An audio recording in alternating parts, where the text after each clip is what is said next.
Hi everybody, Carl here with another just a little quick video. I wanted to put something out here to let you know what's going on. First I want to say that I put my order in for my resistors and capacitors and that for the Philco project.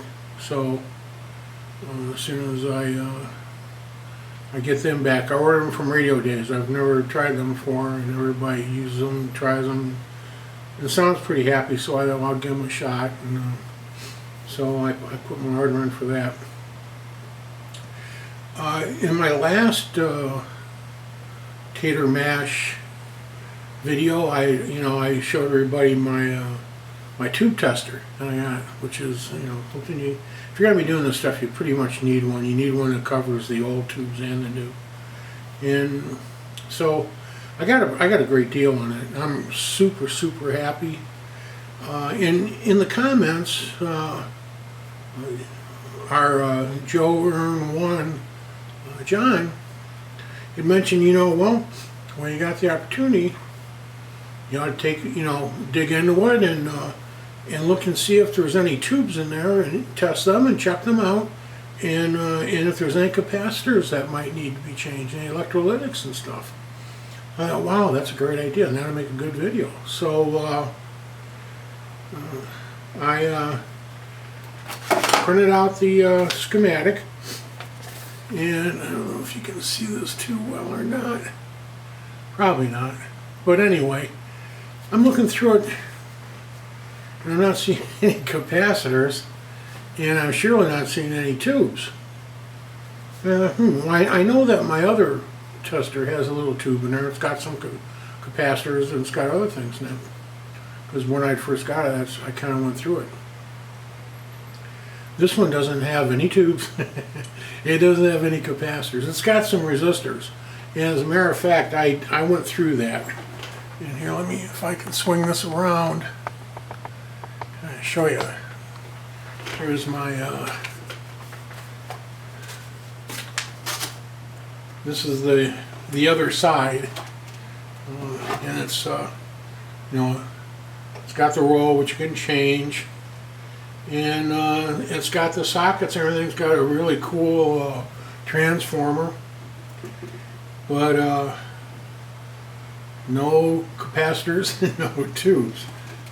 Well, like I said, there were some resistors, and I actually went through and was checking them, and I'll be darned, they're pretty much right on. There was one there that looked like it was burned or something, but it was okay too. I don't think it was really burned. I don't know if it was just, I don't know what was on it, but it didn't feel burned. It just kind of looked weird. But one thing I did notice, where this was pretty dirty when I got it. I mean, it was, and it still is. I needed to even do some more cleaning. When I opened this up on the inside, no dirt, no dust. It looks really clean. So I'm real happy with that. One thing that the wire for the grid cap, can you see? You probably can't see that. Is pretty chewed up and busted up. And when I put my order in, I also put in, I wanted to get some more wiring. So I got some hookup wire and all that from them too. So when that comes, I'm going to replace this wire here. And but everything else, it's really it looks really good. So I'm not going to worry about it for right now. And but that was a real big surprise to me. I thought there would at least be one tube in there maybe, and I mean, doesn't everything have capacitors? I mean, I think sometimes you expect when the doctors open this up that there'd be a capacitor in there that they'd have to change, but no, there's none in here. So that was one surprise. And then the other surprise, because I have another surprise. This has been a surprise for a week. Let me get that. and I'll be right back. Okay, now I said that there was another surprise that I had gotten, and first let me tell you, you gotta tell the story, otherwise there's not quite the impact. When I was 12 years old, for Christmas that year, as a matter of fact, my mom and dad bought me a Fender Mustang guitar. I'd been playing acoustic, one electric. The Mustang, beautiful little white guitar, red inlay, the pickboard you'd call it. Good Fender quality, played well. And the Mustang was a little bit smaller than the regular standard guitars. I think it might have only like 18 or 19 frets. I'm not really sure, I'd have to check that, but I know it's a smaller guitar. Easier to play for younger people. And that was 1964. Okay, so I got this guitar, oh my goodness, I loved it, and I could play and play. But it's an electric guitar, and I didn't have an amplifier. So I started bugging my dad. I go, Dad, I got, you play your violin that, well, your violin is, self-amplified. You don't have to worry about that, And it was even the acoustic. I go, but this thing, you got to have something, if you're going to really play it. Well, he didn't want to get me an amp right away. He said, I'll tell you what I got to do. He goes, we're going to get a newer tape player for the restaurant. We had a nightclub restaurant. And he said, I'm going to fix you up something. I was, well, okay. So he went over and got our Wallen sack, a reel-to-reel tape player. And it's what, we'd use it at home, but a lot of times he would put music on it, and he'd have it in the club. And we didn't have entertainment, and there wasn't like a lot of people playing the jukebox and all that. So he just put, a reel on, let it go, and have background music. Well, the Wallen sack tape recorders then, they were a workhorse. They were mono, at least those. One that we had was a mono. It was the model T1500, and it had a really nice tube amp in it that ran it. And I mean, it's a nice little amp. 6L6s, or 6L6, I think it was only one tube. I'd have to look now, I got I sent away for the schematic and the whole book and all that. But anyway, I seen one, and so like there's a good memory of those. I played that for a long time, and I really, lately I've been thinking it'd be really neat to have one. I don't have a reel-to-reel right now. I have in the past, but it'd be kind of nice to have a reel-to-reel, and why not just get an old Wallen sack with that tube amp, and maybe I'd do some guitar playing through it, I'm not in bands anymore or anything like that. I don't got to worry about going out and, but to me, having that tube sound and with my Strat, Fender Strat, so it helps brings back memories. Okay, that's the story. Sorry I've been here so much. So I find this Wallen sack online, and my goodness, it goes, it's a 1500. Well, and then you see them a lot on there. There's a lot, but it was a T1500, and supposedly it was tubes. All right. Well, and that's what I've been assuming. So I put in a bid, I got it, and got it back, and I actually. Most of these do not have a cord. So what I had to do is I took one of my computer cords and I made it work, because it's like one of those pronged deals that you see like on the old some old appliances, old irons and stuff.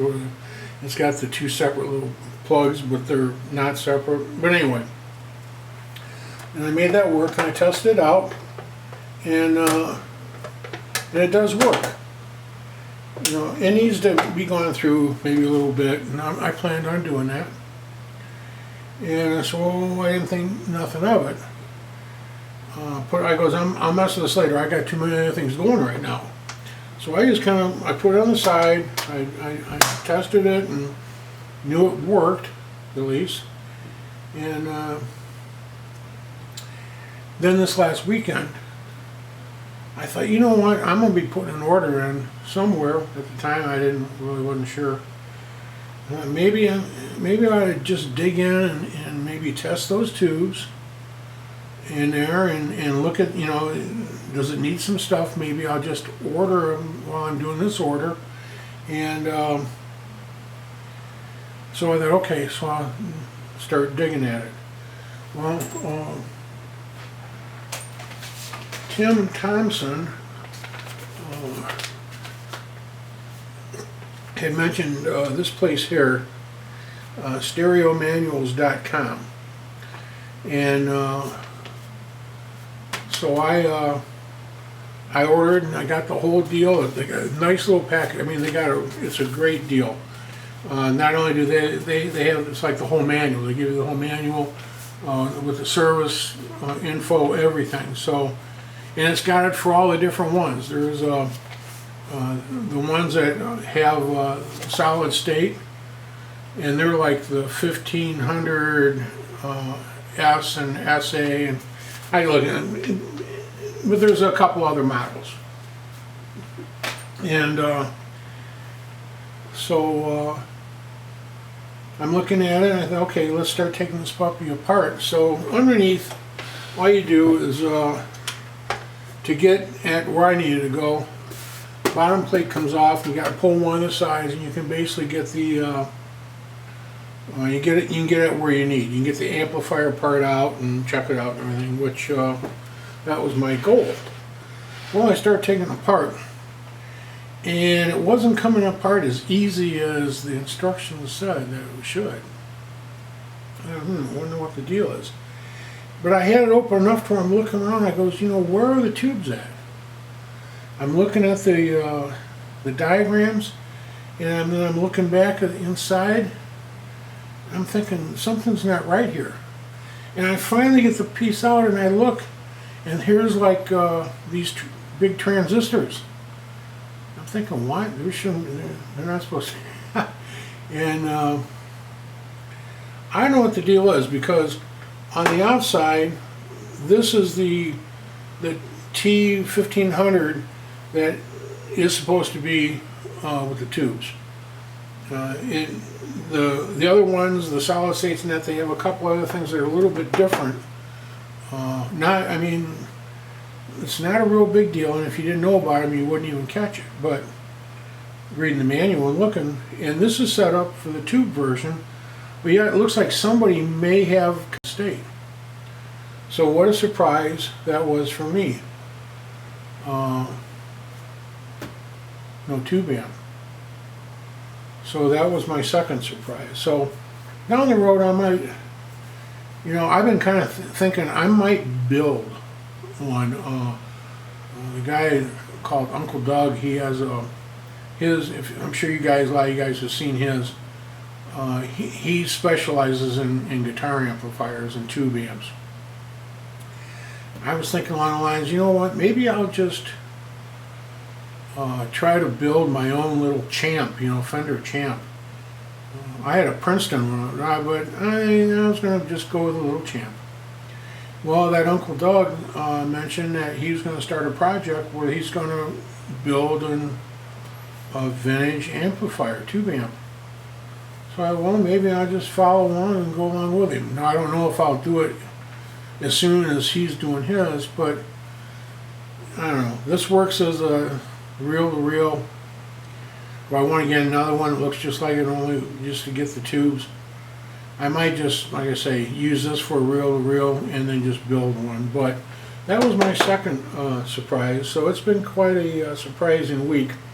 And I gotta tell you, I was never one of these guys that, you know, I never liked surprise parties or nothing like that, or, you know, you don't have to surprise me to make me happy. So, and this turned out to be pretty kooky. So anyway, I wanted to just show you that stuff, and it's probably went way too long again. But if I have, once I get the stuff in, we'll start back on the Philco, and next thing, a couple of things I gotta get some paint. I've got it already masked off. I got the chassis masked off and everything. So and clean. That's ready to be painted. Take care of that. And I did a little preliminary polishing.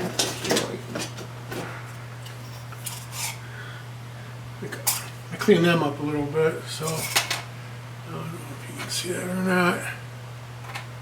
Like I said, my lighting is horrible too, and I'm sorry about that, but I have to work with what I got, you know, and that's the story, I guess, for a lot of us. But anyway, so with that, I'm going to let you guys go. I've been you real long enough, and I so appreciate you guys tuning in and joining me with my little adventures here. And once again, you know, if you just popped in and you think this stuff might be interesting, this whole goofy guy doing this stuff, I'd love to see us subscribe to the channel. And if you've enjoyed it, got anything out of this, or just want to be kind, you can always hit that, you know, that like, that thumbs up deal, and that's always nice to have. And please comment below if you feel like it. I love to hear from you. And so with that, I'll let you go. Everybody, you take care, and I will see you in the next video. And until then, God bless everybody.